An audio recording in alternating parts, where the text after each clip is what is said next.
Hello everyone, let me know where you're watching from in the comments and kindly hit the subscribe button on your screen. This girl just told reception she's a Richardson. Can you believe it? The audacity. Richard Whitmore III's voice booms across the country club entrance, gold Rolex flashing as he gestures wildly. Next you'll say you own the place, right, sweetheart? Maybe claim your daddy's the president, too. The crowd erupts in laughter. Smartphones rise to capture the moment, wealthy members eager to witness what they see as an audacious scam unfolding. Standing at the reception desk is Jasmine Richardson, 17, black, dressed in a simple blouse and worn jeans, clutching a leather portfolio like her life depends on it. Her voice remains steady despite the humiliation burning through her. "Sir, I am Jasmine Richardson. I have documentation. I'm expected at the 2 o'clock board meeting." Richard snatches her folder, waving it theatrically. Fake papers, probably printed at the library.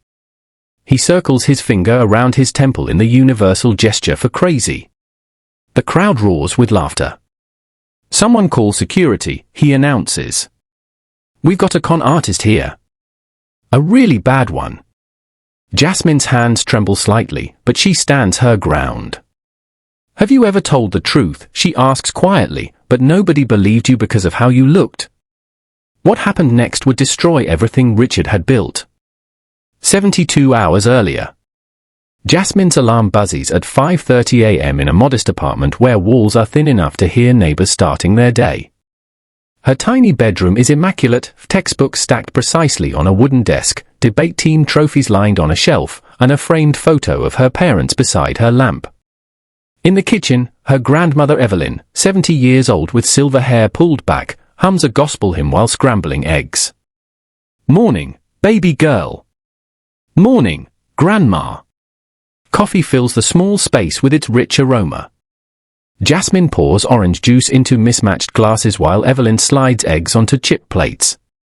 "Chemistry test today." "Already studied." "I'm ready." Evelyn smiles, pride evident in her weathered face. This girl maintains straight A's at Riverside Academy, a full academic scholarship recipient and often the only black student in her advanced classes. The 6:15 bus takes Jasmine across town, requiring 2 transfers. Through the windows, she watches luxury SUVs pass by, kids her age in backseats, AirPods in ears, eyes glued to phones. At school, Jasmine walks through iron gates onto manicured lawns surrounding buildings that resemble European estates. Everything at Riverside Academy screams wealth, everything except Jasmine's bus pass. In the parking lot, classmates arrive in BMWs and Teslas. Jasmine keeps her head down, walking quickly to her locker. "Hey Jasmine. Still taking the bus?" Madison Carter's question carries an undercurrent, though friendly enough on the surface. "Yeah." "Saves the environment," Jasmine responds with a practiced smile. Madison laughs and moves on. Most students know Jasmine's on scholarship. They know she works weekends at a coffee shop. What they don't know is why. The truth remains locked away, as it has for 5 years. Her grandfather, James Richardson, was a giant, not in height but in presence and vision. A black entrepreneur who built a real estate empire when doors remained firmly closed to men who looked like him. In 1968, he became a founding member of Whitmore Country Club, putting down serious money for 35% ownership. He wanted to create something different, a place where success mattered more than skin color. He died when Jasmine was 7, leaving behind fragmented memories, his deep laugh, the scent of cigars and peppermint, how he'd lift her onto his shoulders and call her my little warrior. 5 years ago, everything shattered. Black ice on a highway. Her parents, James Richardson II and Linda Richardson, died instantly. Jasmine was 12. After the funeral came lawyers, trustees, financial advisors. Evelyn made a deliberate choice. "We're going to live quietly," she told Jasmine. "Let them see your heart before they see your bank account." They moved to a modest apartment. Jasmine enrolled at Riverside on merit, not money. She took buses, worked part-time, lived like any struggling kid. The trust sat untouched, waiting, growing. On her 18th birthday, just 3 weeks away, Jasmine would take control of millions in assets, real estate holdings, and that 35% stake in Whitmore Country Club. Nobody at school knew. Nobody in the neighborhood suspected. Even Jasmine barely thought about it until the letter arrived. Thursday afternoon, Jasmine returns home from her coffee shop shift to find Evelyn at the kitchen table, an official envelope opened before her, hands trembling slightly. "Baby, you need to read this." The letterhead reads Martin and Associates Legal Group. Through formal corporate language, the message is clear: emergency board meeting Saturday at 2 p.m. regarding restructuring proposals. Presence of Richardson family representative required. What does a restructuring mean? Evelyn's jaw tightens as she pulls out another document, marked up with highlights and margin notes. It means they want to change the club to an LLC, dilute our ownership from 35% down to 10%. Can they do that? Not legally. Your grandfather's original charter protects us. But if no Richardson shows up to object? Jasmine's phone buzzes, a text from Lawrence Carter, the family attorney and her grandfather's friend for 40 years. "I can bring a full legal team. We'll shut this down immediately." Jasmine looks at her grandmother. "What if I go alone?" Evelyn looks up sharply. "Alone? I want them to see me first. Just me. Before the lawyers, before the money, before everything. Baby, these people."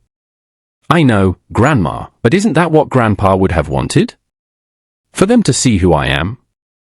Evelyn's eyes fill with tears. She reaches across the table, takes Jasmine's hand. "You're just like him. Stubborn and brave and maybe a little foolish." She squeezes tight. "But yes, that's exactly what he would have wanted." Saturday 1:50 p.m. Jasmine steps off the bus 3 blocks from the club. The neighborhood shifts instantly, sidewalks wider, trees older, houses set behind stone walls and iron gates. She smooths her blouse and checks her portfolio containing her birth certificate, her parents' death certificates, stock certificates, trust documents, and family photos spanning decades. Everything she needs, everything they won't believe. Her phone buzzes. Lawrence Carter again. "I'm 10 minutes out. Wait for me." She replies quickly, "I need to do this my way first." Then silences her phone. The club rises ahead, white columns, brick facade, flowering gardens. Luxury cars line the circular drive where valets in crisp uniforms move with practiced efficiency. At the entrance, a uniformed guard examines her with obvious skepticism. "Can I help you?" "I'm here for the 2 o'clock board meeting." He glances at his clipboard, frowns. Name: Jasmine Richardson. As he scans the list, confusion crosses his face. "I don't see." "I'm representing the Richardson Family Trust." His eyebrows rise. Before he can respond, Richard Whitmore emerges from the restaurant entrance, 52 years old, tanned skin, perfect teeth, polo shirt that costs more than Jasmine's entire outfit. He's laughing with 2 men, all holding cocktail glasses. Richard stops mid-sentence when he notices Jasmine, his expression cycling through confusion, irritation, and finally something uglier. "What's this?" The guard turns, relief evident. "Mr. Whitmore, this young lady says she's here for the board meeting. Claims she represents the Richardson family." The words hang in the air for 1 beat. Then Richard explodes into laughter. "What?" He turns to his companions, to the gathering crowd. His voice projects like a stage actor. "Did you hear that? She says she's a Richardson." Patricia Whitmore appears, Richard's wife, blonde, yoga-toned, sunglasses perched on her head. She looks Jasmine up and down slowly. "A Richardson," she says, voice dripping with skepticism. "Honey, that family died out years ago." "I'm James Richardson's granddaughter," Jasmine says, maintaining her professional tone. "My father was James Richardson too. Both my parents passed away in 2020. I'm the sole heir." Richard's grin widens as he sets his drink on a nearby table. This is incredible. Not only is she trespassing, she's got her story all worked out. The crowd grows. Club members in tennis whites and golf shirts gather, phones recording. Chad Morrison pushes through. 35, Richard's business partner and vice president of the club board.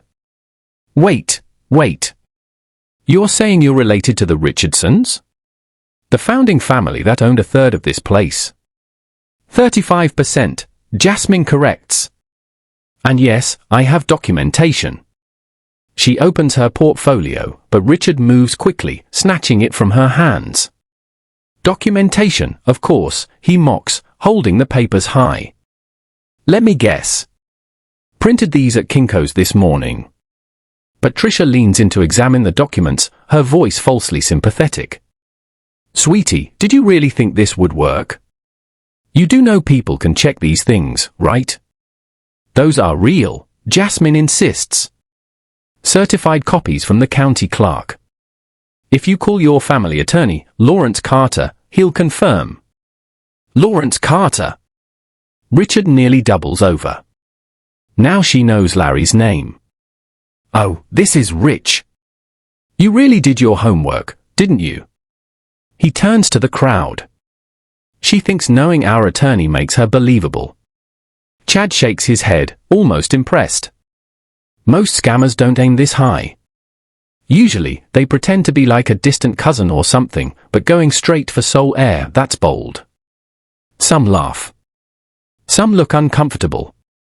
Nobody steps forward to help. I'm not lying, Jasmine says, her voice cracking slightly. My grandfather founded this club with your father in 1968. He believed in creating a place where everyone could freeload off actual members. Patricia interrupts. Richard's face hardens, amusement draining away. You know what this is? This is what happens when kids grow up without proper parenting. No father figure to teach respect. Jasmine's hands ball into fists. My parents died 5 years ago. Car accident. Oh, how convenient, Patricia exclaims. Dead parents. No way to verify. Classic con artist move.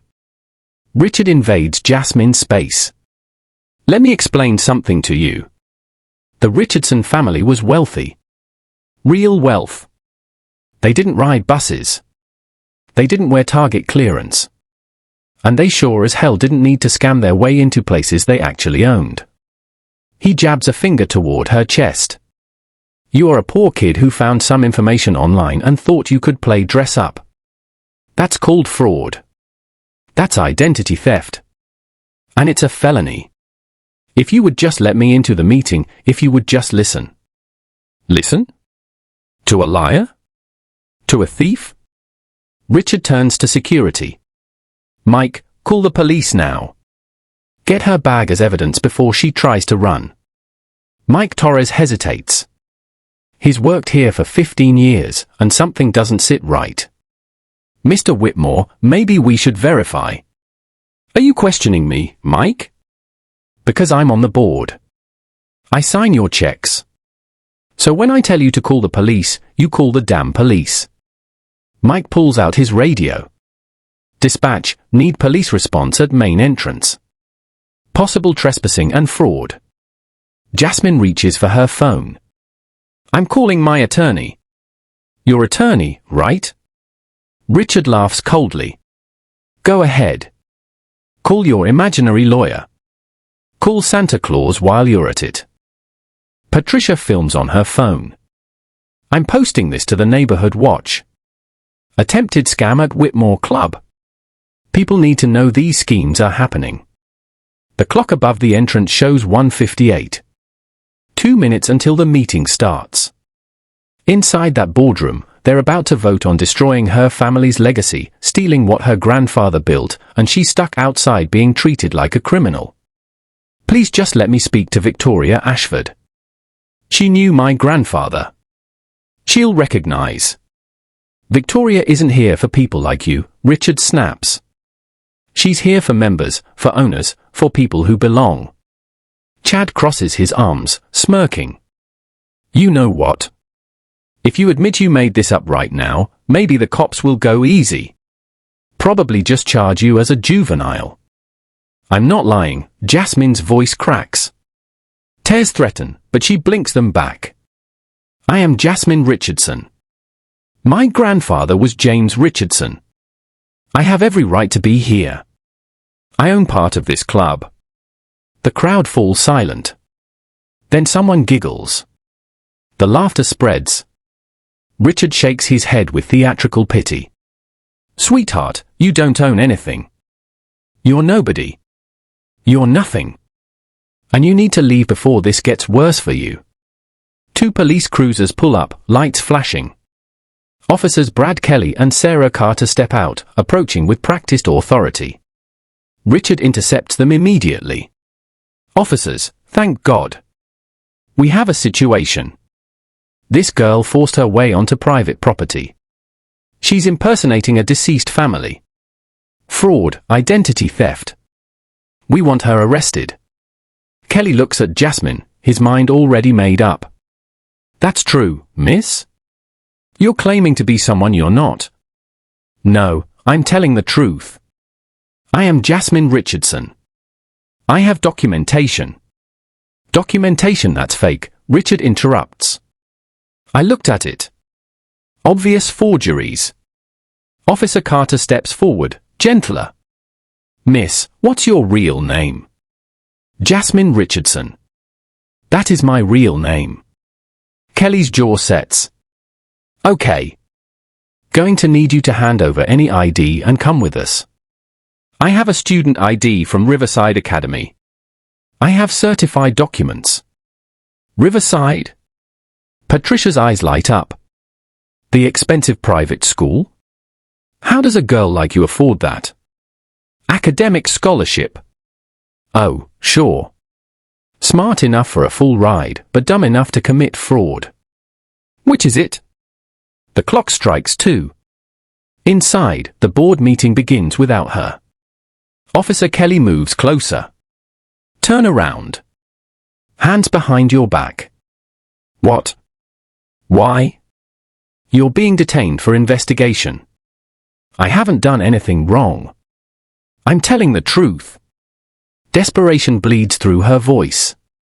Carter holds up a hand. Miss, please calm down. Getting emotional won't help. I'm not being emotional. I'm being falsely accused. Kelly reaches for her wrists. That's for a court to decide. Jasmine jerks away instinctively. Kelly's hand clamps on her shoulder. Don't resist. I'm not resisting. I'm exercising my Fourth Amendment right to refuse unlawful search and seizure. Listen to her quoting the Constitution, Richard laughs. Probably learned that from TV. Patricia films closer. This is going viral. Delusional teen thinks she owns a country club. I'll get thousands of shares. You know what's sad? Chad adds. She probably believes her own lies by now. That's how delusional people work. Kelly forces Jasmine's hands behind her back. Handcuffs click closed, cold, tight, humiliating. You have the right to remain silent. The Miranda rights blur together as Jasmine's heartbeat drowns out the words. The crowd presses closer, phones recording every second of her humiliation. Officer Carter picks up the leather portfolio from the ground. This the bag? That's evidence, Richard says quickly. Forged documents inside. Fake IDs probably. Carter unzips it, examining the contents, a birth certificate yellow with age, death certificates for James and Linda Richardson dated March 2020, stock certificates on heavy paper, photographs spanning decades. Carter's expression shifts. Brad, these look pretty official. Anyone can fake documents these days, Richard interrupts. Photoshop, laser printers. I could make those in an hour. Kelly barely glances at them. We'll have forensics check, but good fakes are easy now. They're not fake. Jasmine strains against the cuffs. Call the county clerk. Call the state business registry. Call Lawrence Carter. Enough. Kelly guides her roughly toward the police car. Inside the club, the emergency meeting proceeds. The boardroom sits on the second floor, floor-to-ceiling windows overlooking the golf course, mahogany table, leather chairs, oil paintings of founding members, including one of James Richardson, silver-haired, dignified, wearing a slight smile. Victoria Ashford sits at the head of the table, 63, pearls at her throat, reading glasses perched on her nose. 11 board members present. One seat remains conspicuously empty, its nameplate dusty, Richardson. Thomas Drake clears his throat. Madam Chair, I move we proceed with the vote. The Richardson seat has been vacant for half a decade. Vacant? Victoria interrupts sharply. There is a Richardson heir. She's a minor, but she exists. A teenager who's never attended a single meeting, Drake counters. Helen Cartwright nods. Thomas is right. We can't let a ghost seat hold up club business indefinitely. Victoria's jaw tightens. The charter gives the Richardson family permanent representation. Permanent means permanent. Then where is she? Drake demands. If this mysterious heir cares so much, where is she? Victoria checks her watch, 2:07. I don't know, but we wait. 30 minutes. That's parliamentary courtesy. Drake exchanges a glance with Helen. Fine. 30 minutes. But then we vote.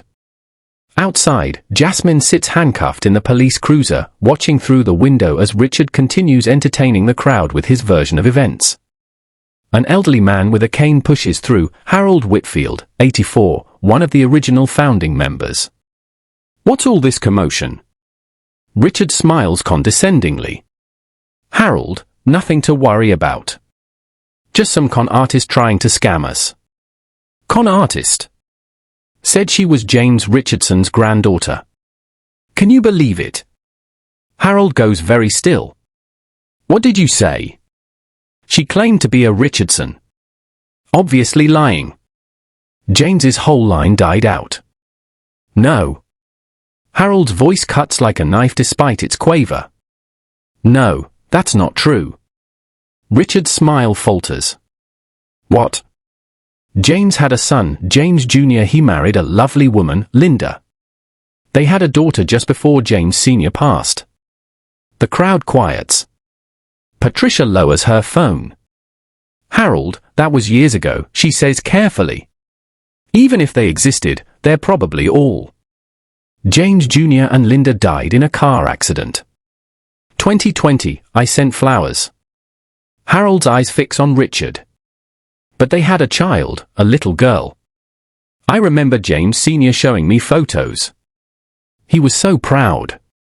Richard's face drains of color. Well, even so, that doesn't mean this girl. What's her name? Harold demands. Richard stammers. She said Jasmine. Harold closes his eyes, hand trembling on his cane. Dear God, that's what James named her. After his wife's favorite flower. The crowd shifts uncomfortably. Phones lower. Harold, with all respect, Chad tries, lots of people are named Jasmine. That doesn't prove. James had a birthmark, Harold says slowly. Behind his left ear. Small but distinctive. He said his son had it. Said his granddaughter had it, too. A family mark. Patricia's face pales. Richard forces a hollow laugh. Harold, you can't possibly expect us to check. Where is she? The old man's voice thunders. Where is she? Richard points weakly toward the cruiser. Harold moves to the car, peering through the window. Jasmine looks up, tears streaking her face, eyes defiant. Harold's breath catches. Despite her circumstances, she looks exactly like James. Officer, Harold turns to Sarah, check behind her left ear, please. Sarah opens the car door. Miss, I need to look at your neck. Okay. Jasmine turns her head. Sarah brushes back the short hair, revealing a small crescent-shaped birthmark. Brad, there's a birthmark. Exactly where he said. Harold's voice shakes. Jasmine, is that truly your name? Yes, sir. Your grandfather? James Richardson, Sr. What did he call you when you were small? Jasmine's voice breaks. His little warrior. He said I'd fight for what's right, even when it was hard. Harold's eyes fill with tears. Dear God in heaven, it's really you. The courtyard falls silent. Richard stands frozen, his tan seemingly fading in real time.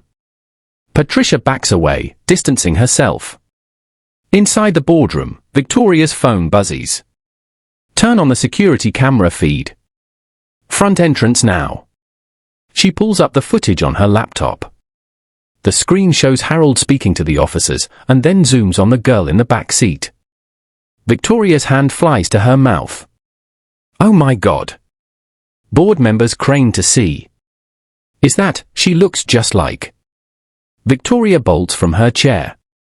Meeting adjourned. She rushes through the lobby and down the steps.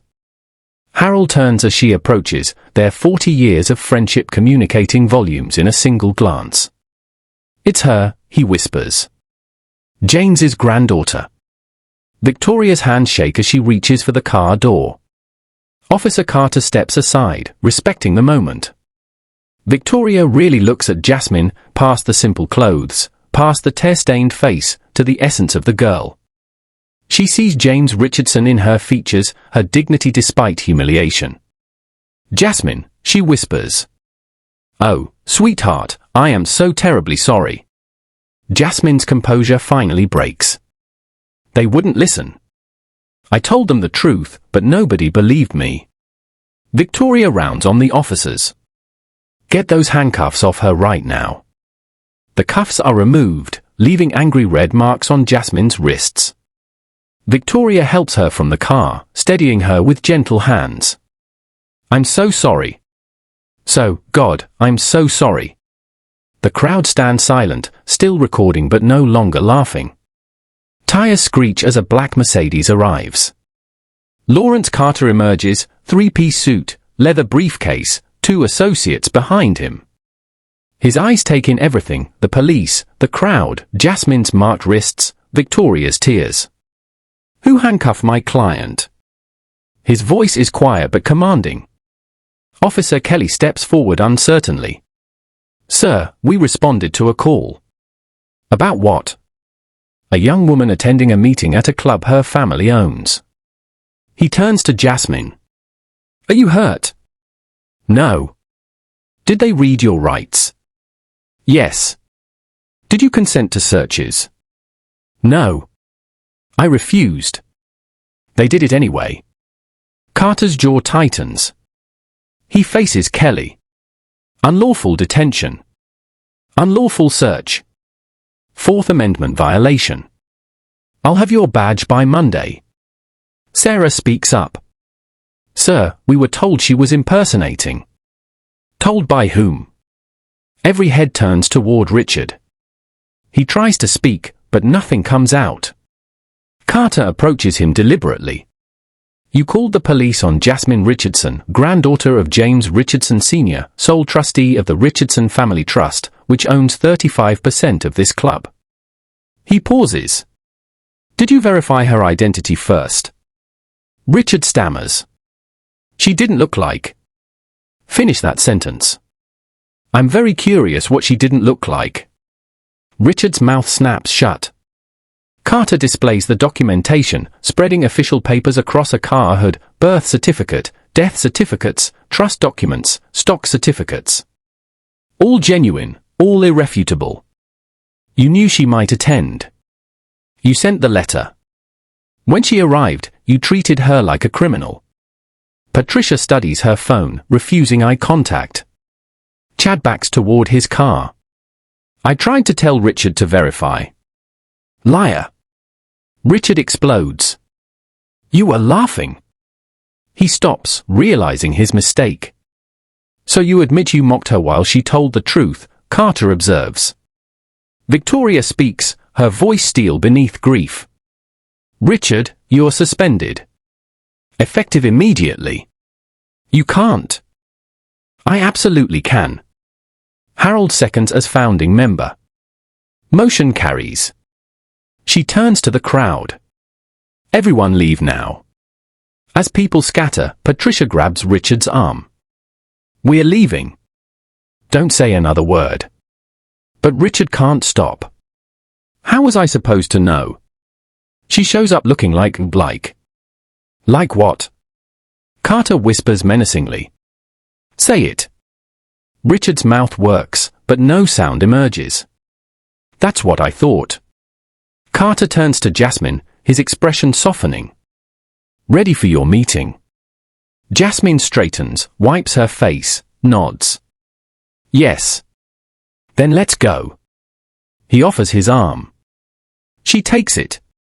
They walk toward the entrance, past everyone who questioned, doubted, laughed.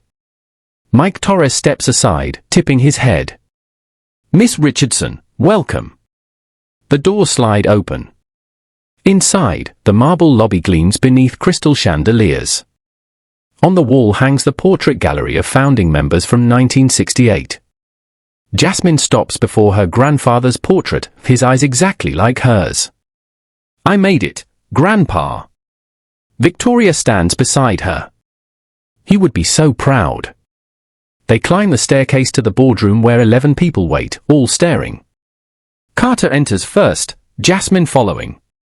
I present Jasmine Richardson, sole trustee of the Richardson Family Trust, owner of 35%, voting board member. He guides her to the empty chair with the nameplate Richardson. The dust has been wiped clean. Victoria composes herself at the head of the table. The board will come to order. First motion, suspend Richard Whitmore pending investigation. Second, Harold says. All in favor? 10 hands rise. Only Thomas Drake abstains. Motion passed. Second motion, the restructuring proposal. I move to table indefinitely. Second, Jasmine says quietly. All in favor? 11 hands rise. Even Drake knows when he's beaten. Motion passed. Victoria sets down her gavel. Welcome home, Jasmine. Outside, Richard sits in his car. Patricia won't look at him. His phone buzzes with notifications, a video spreading, his face everywhere. Caption, Millionaire mocks real heiress. 2 million views already. His hands shake on the steering wheel. Everything he built, everything he had, gone in one afternoon. 6 weeks pass. Forensic auditors uncover Richard's elaborate embezzlement scheme, construction contracts to shell companies, overcharges, kickbacks through Patricia's consulting firm. Total theft from the club, $847,000. The FBI discovers his predatory real estate practices targeting minority buyers. Maria Santos recognizes Richard from Jasmine's viral story. She lost $50,000 to his scheme. 11 others come forward. Richard is indicted on wire fraud, mail fraud, tax evasion, and civil rights violations. His arraignment makes national news, no bail, deemed a flight risk. At trial, Jasmine testifies with unwavering dignity. He said I was nobody, nothing. How did that make you feel? Like no matter what truth I told, it wouldn't matter. He'd already decided who I was. What did he see? A black girl who couldn't possibly be telling the truth. The jury deliberates for 6 hours. Guilty on all counts. At sentencing, Judge Margaret Torres delivers justice. Mr. Whitmore, you had every advantage. You chose abuse. 72 months federal prison. Restitution of $847,000 to the club, $3.2 million to fraud victims, $2.5 million punitive damages to Miss Richardson. 1 year later, Jasmine walks through Harvard Yard, autumn leaves crunching underfoot. Now a freshman at Harvard Law, top 5% of her class. The Richardson Foundation launches on her birthday, $5 million from the settlement. Its mission, free legal defense for discrimination victims, scholarships for students from modest backgrounds. The country club transforms completely, 40% minority membership, 3 black board members, a James Richardson Memorial Hall celebrating his vision. Harold Whitfield passed peacefully, leaving $500,000 to the foundation with a note, "Jasmine, I'm sorry I didn't speak louder. Speak for me now." She does, every day. Richard Whitmore serves his sentence in federal prison, no visitors, forgotten, reshelving books in the prison library, work once beneath him. 3 states passed Richardson Act strengthening anti-discrimination laws. Jasmine's TED Talk reaches millions. Time names her Influential Teen of the Year. On a December evening, Jasmine video calls her grandmother. "How are you doing, baby girl? Tired? Constitutional law exam tomorrow. You'll ace it. Grandma, do you think Grandpa would be happy?" Evelyn's eyes glisten. "Baby, he is happy. I feel him, especially watching you speak.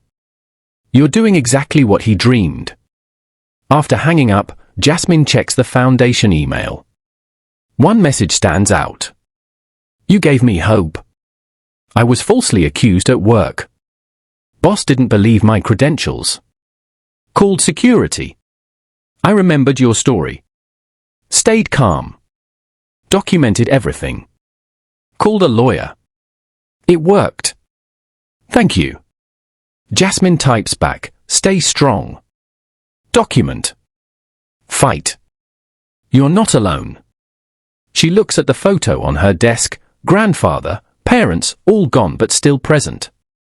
"I'm being the warrior you taught me to be." The story continues. Somewhere tonight, someone will be dismissed because they don't look right. But now they have proof that fighting back works. Justice is possible. Courage changes everything. Jasmine was right from the first word. She just had to survive long enough to prove it. The question isn't why she didn't prove it sooner. The question is, why didn't anyone believe her? Thank you for following me on this story. Kindly subscribe to this channel and leave your thoughts and comments below.